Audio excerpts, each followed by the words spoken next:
Hi friends, అందరికీ నమస్కారం. Welcome back to my channel. ఈరోజు దసరా కానుకగా ఉద్యోగులకు 2 శుభవార్తలు. ఏంటి అంటే పిఆర్సీ డిఏలను కీలక నిర్ణయం తీసుకున్న ప్రభుత్వం.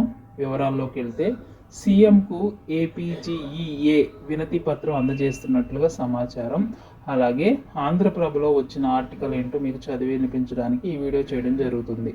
ప్రభుత్వ ఉద్యోగులకు దసరా కానుకగా మధ్యంతర భృతి ఐఆర్ ఇవ్వాలని ముఖ్యమంత్రి నారా చంద్రబాబు నాయుడు గారిని ఏపీ ప్రభుత్వ ఉద్యోగుల సంఘం కోరింది.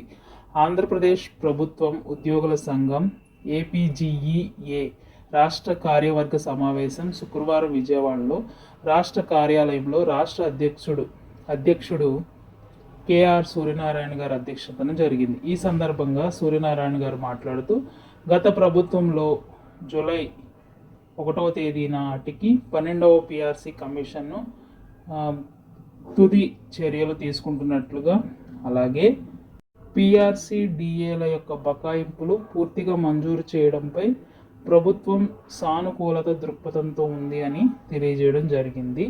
కాబట్టి రానున్న రోజుల్లో ఎప్పుడెప్పుడు ఇస్తారనేది ఇంకా క్లారిటీ లేదు, కానీ పిఆర్సీ డిఏలను కేంద్ర రాష్ట్ర ప్రభుత్వ ఉద్యోగులు మరియు పెన్షన్లకు అందిస్తారని సమాచారం.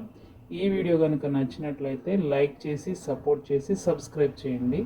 మరెన్నో ఇంపార్టెంట్ వార్తా విశేషాల కోసం మన ఛానల్ని ఫాలో అవ్వండి. Thank you.